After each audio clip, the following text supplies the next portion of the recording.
The Museum of the Natural History will be closing in 5 minutes. Please make your way to the nearest exit. Thank you. Where is that boy? Ian. Of course, 3rd level. This is great, just great, great.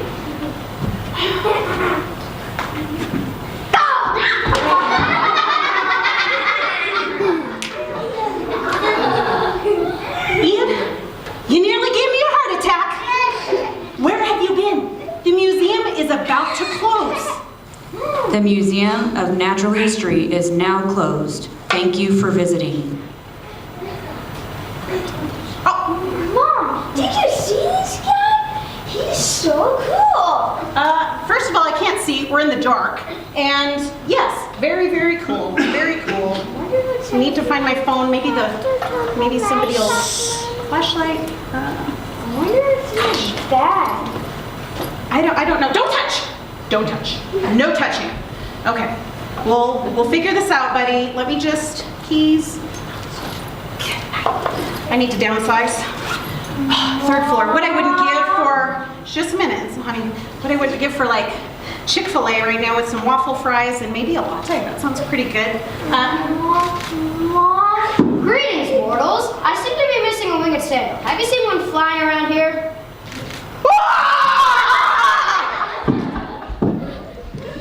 Welcome to Knotted Museum, or what I like to think of as the Ancient History Walk of Fame. Please silence your mortal offspring and your Olympus powered devices, and please, no flash photography, since Zeus is the only one allowed to light up the skies around here. Speaking of Zeus, I wonder if he knows where my sandal flew to.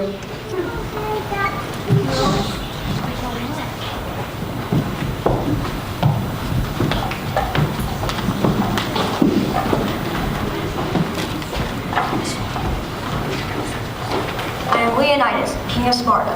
I was born in 540 BC in the Spartan territory of the Peloponnesian Peninsula. I'm the 3rd son of King Xerxes II of the Aegean dynasty, which claimed to be from the bloodline of Hercules, the demigod of Zeus. Because I was not the firstborn, I had to attend the Agoge. The Agoge was a tough training facility where I trained barefoot, I was provided 1 cloak per year, and I lived with boys ages 7 to 12 years old. I trained in the Agoge in order to gain Spartan citizenship, even though I was royal. I trained harshly to become a hoplite warrior. As a hoplite, I wielded a large round shield, a long pointed spear, and a short sharp iron sword. I lived with my men for 30 years as a military commander. In 490 BC, my eldest brother Clemenes died a violent and mysterious death. I became king of Sparta.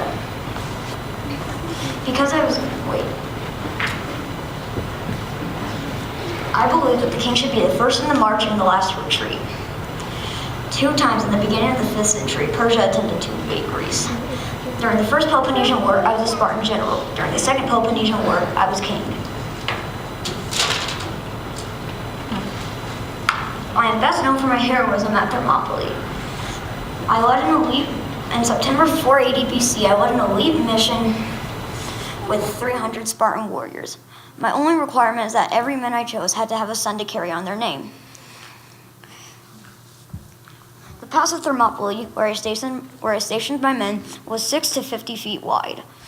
This caused the Persian army to break up in order to attack. In the first two days, we killed 20,000 Persians with 7,500 Spartans. Xerxes, the king of the Persians, was annoyed. He demanded we lay down our weapons. I replied with Molan Lave, come and get them. Unfortunately, a Greek trader named Euphrates showed the Persians a passage through the mountains. On the 3rd day, we were overrun. I died, as I had always lived, with my men.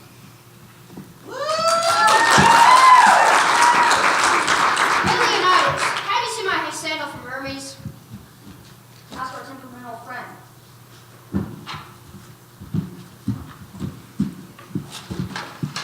I'm Ares, the god of war in Greek mythology. I bring destruction to Olympus. I'm just plain nasty and disturb the peace.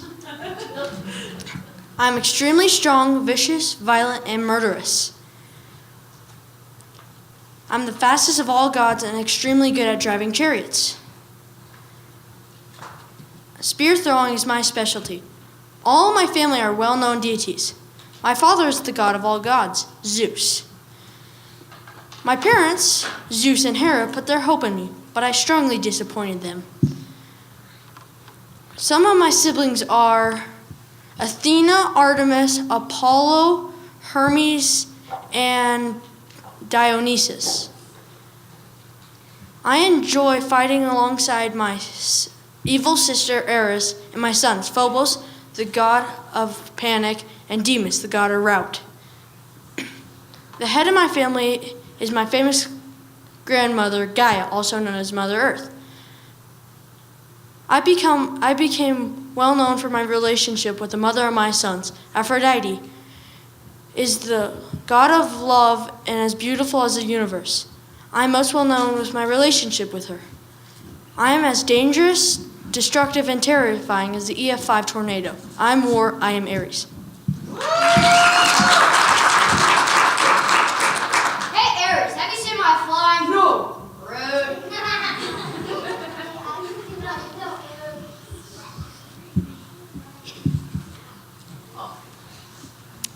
My rich golden hair glistens in the sunlight, and the whole world depends on my generosity. I am Demeter, the Greek goddess of the harvest. I harvest everything that grows from the earth except for beans. Without me and my powers, there would be no food to eat and no work for the farmers. With just my beautiful smile, I can blossom fruit in abundance. My favorite animal is a pig, and I like to bring it everywhere I go. My whole entire family are gods and goddesses. The father of my radiant daughter, Persephone, is the goddess of spring, is Zeus, who is the king of gods. Persephone smells of night jasmines and enjoys playing in the fields with her friends. One day, her uncle Hades grabbed and pulled my daughter down to the underworld. Because of this, I stopped all crops from growing until her safe return. From then on, Persephone has to spend all winter and fall in the underworld. I refuse to grow food during this time because of my sadness, but in spring and summer she comes home to be with me, and the land flourishes. My name Demeter means mother, and that is my biggest blessing.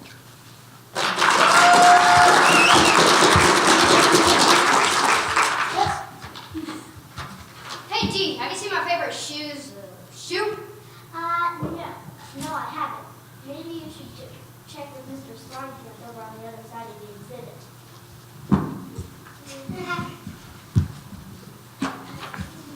Eureka! I've got it.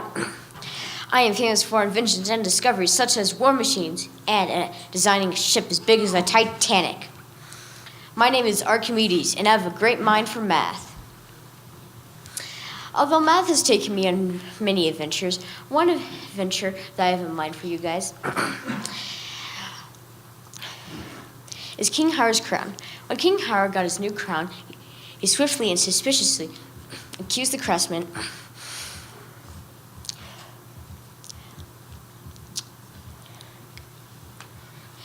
of not using enough gold or using gold and silver. It was up to me to figure out if King Hiram was correct. I took 2 bathtubs and put 2 amounts of equal water in both of them. Then I put the crown in one, and the pure amount of gold was supposed to be in the crown in the other. There's more density in one and less density in the other, or you could say in your words, one was higher and one was lower. King Hiram was correct. It was just a normal day when King Hiram came and pled to me to make war machines. I refused. I'm a mathematician, not an engineer. But he did not let me have any rest. He pled for me for days, weeks, months, and a year. Finally, I gave in. Before long, they're all finished. Normal people would have just seen big, destructive, massacring machines, but what I saw was math, numbers, gears, levers, pulleys, these things, and I invented them all in the name of math and to defend my people. Here are the names of some of my inventions. The Huacha, a machine that is made to fire a lot of arrows and darts, close range or long range. The better version of the catapult, longer range, more durable and better, and more accurate. The claw, a crane-like machine that will go down on to pick up enemy ships and dash them onto the rocks. The hand, a metal fist that uses the force of gravity to come down and smash enemy ships. The mirrors, a lot of mirrors here, they use the sun's light to set ships on fire. Leonardo da Vinci, she wrote many great things about me, but one thing he has written about me was about the steam-powered cannon. I remember this day as if it was yesterday.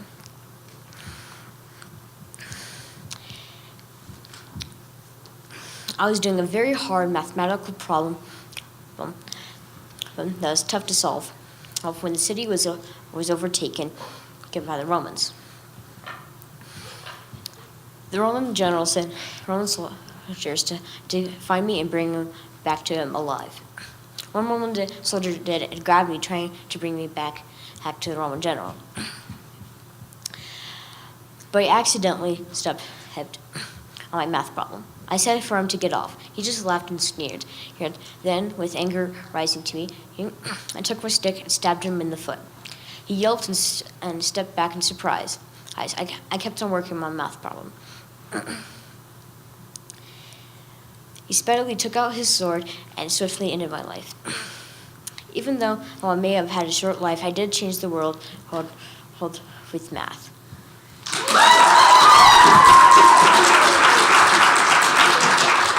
Hey, Archimedes, I'm looking for my winged sandals. Oh yeah, I remember. I borrowed your winged sandals together and well, I mentioned it was unsuccessful. Go check in Archimede.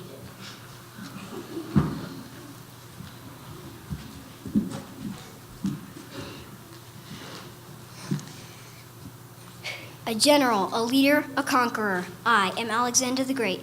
I was born on July 20th, 356 BC in Macedonia to King Philip II and Queen Olympias. When I was 12, my father was offered a horse named Bucephalus. He claimed it too wild, but I, unlike any other trainer, was able to tame it.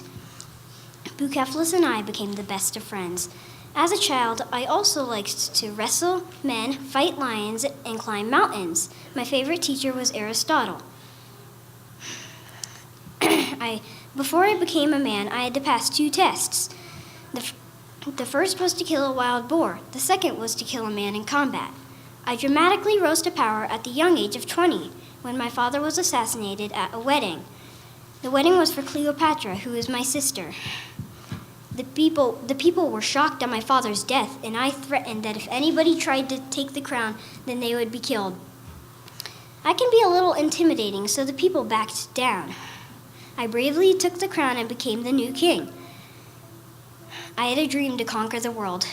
My first battles were against the Greeks, and I had won all of them. When my army and I reached the shores of Persia, I threw down my sword and claimed Persia's empire my own. I almost died during the battle against Persia. A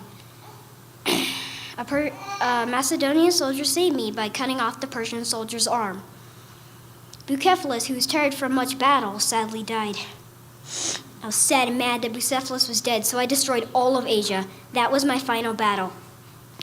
I conquered 70 cities in 3 continents in less than 15 years. Even though I died young, I would say that I accomplished my dream.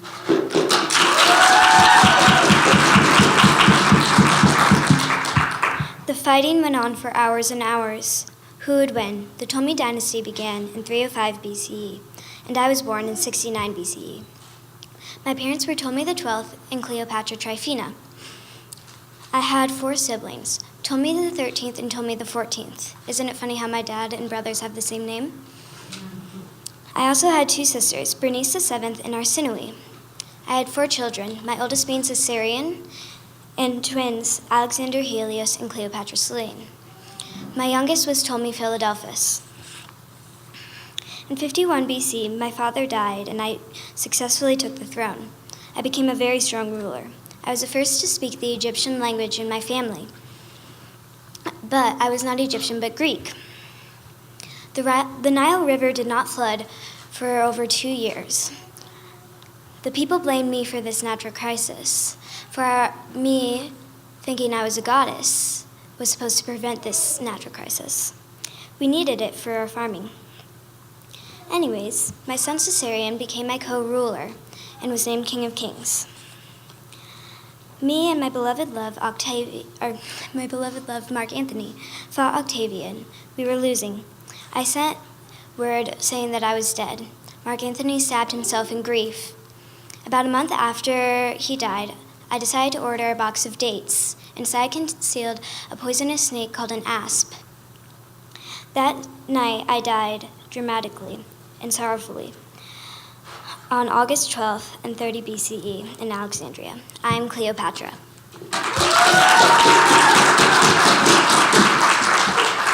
Hey guys, I'm looking for my sandal from Hermes. I haven't seen it, sorry. I'm young and fly already.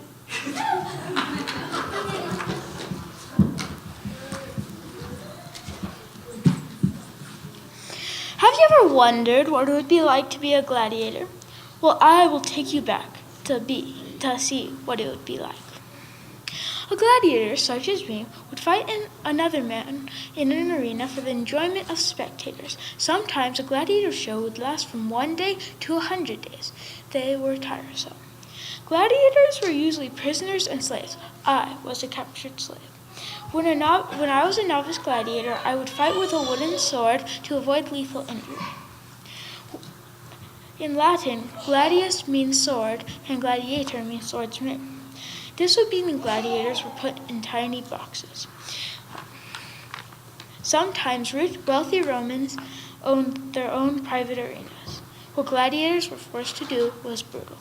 Gladiators fought with tridents, nets, swords, and shields, and many other weapons. I have a special weapon. I have a curved sword with a block shield. I am called a Thracian sword fighter. Net fighters had no armor, and sword fighters had full body armor. I have only upper body armor. Usually gladiators were paired with other types of gladiators to increase spectator enjoyment. What I had to do for someone else's enjoyment. Gladiators also fought against animals. They were vicious. Often animals were lions and tigers and bears. Oh my. Gladiators begged for mercy by raising their index finger. The weapons I fought with were not only amazing, but lethal. I was born in 111 BC in what is known as modern-day Bulgaria. I was a captured Thracian soldier in combat. After specializing training, I won almost every gladiator match in which I fought. I spent most of my life in a gladiator camp. It was not luxurious living. I led 300,000 fellow prisoners in a revolt, freeing us from the cruelty of being a gladiator. I then led them into battle against the Roman tyrants. After many bloody battles, only 3,000 of my men remained. After my dying in 71 BC, the remainder of my army was crucified. I was considered the third greatest general of all time. I am the great Spartacus.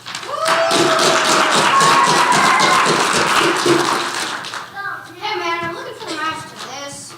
Maybe you left me in the dark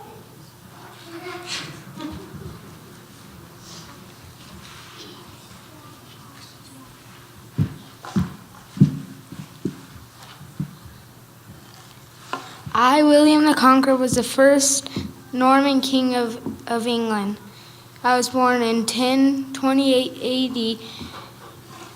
I'm the son of Robert I, Duke of Normandy.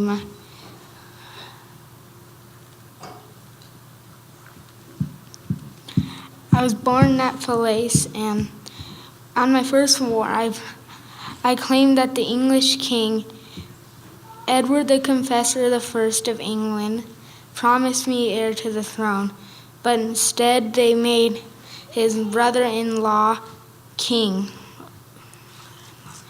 of England, and that made me start the war at Hastings.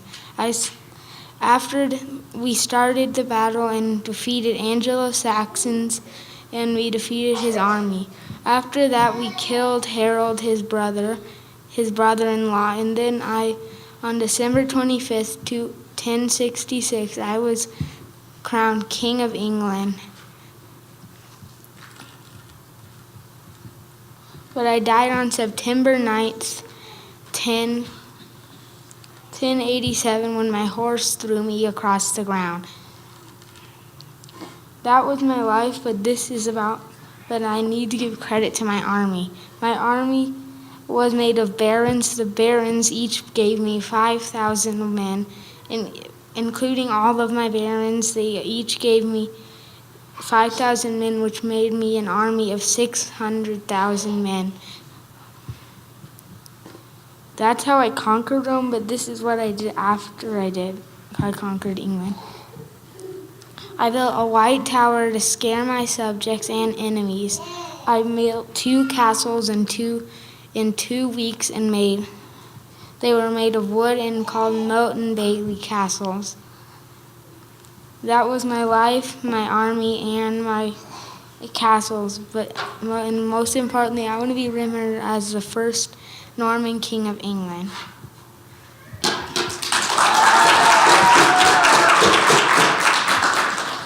Have you seen any flying footwear today? If I had black, would I be wearing these? Good point. Hey man, I seem to be missing a winged sandal. I've checked everywhere on the 3rd floor, but can't seem to find it. Yeah, my mom may have hit it with her purse a few times before she passed out of the shock. She's with the night guard now. I wanted to bring your shoe back. Thank you. Who are you? I found it! I am Perseus, son of Zeus, king of the gods in Mount Olympus. My mother is a mortal called Danae. She is the daughter of King Xerxes, king of Argos, a city-state in Greece. Before I was born, my grandfather received a prophecy stating that not only will he not have a son, but if his daughter ever has a son, he will kill him. Fearful for his life, he immediately locked my mother in a golden chamber underground with a small hole in the roof for light. Seeing her like this, Zeus visited my mother in a golden rainfall and gave her her heart's desire, a son. He gave her me to reward my mother's beauty and kindness and to punish my grandfather's wickedness and cruelty. As soon as I was born, my grandfather immediately locked my mother and I in a box and tossed us into the ocean. To his unknown surprise, we landed on the island of Seriphos, where I grew to be strong but wary. My mother, unsurprisingly, soon caught the eye of the king of Seriphos, and to save her honor, I agreed to bring him the head of Medusa. This quest would define the true nature of the demigod inside me. Along the way, I encountered Athena, the goddess of wisdom, who gifted me a shield that shone like a mirror. Later, I also encountered Hermes, who gifted me winged sandals and a sword. With the advice from Athena, I also visited the 3 Graeae, who gifted me valuable information after much persuading, the location of some wood nymphs who could give me the helmet of invisibility. After they gave me that, I flew to her lair using my sandals, and I put on my helmet of invisibility. I looked at her reflection through my shield and swiftly chopped off her head and presented it to the king of Seriphos, which thankfully, it did work out because I did save my mother's honor. After years passed, and I was invited to join in the Olympics. In the spear throwing competition, my spear missed its mark and pierced my grandfather's heart, which I don't feel sorry. It fulfilled the oracle's prophecy of my grandfather. I am Perseus, son of a god.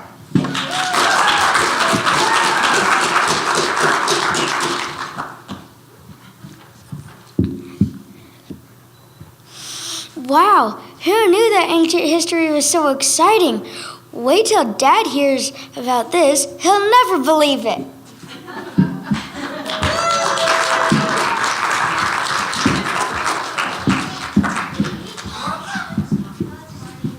Give him another round of applause.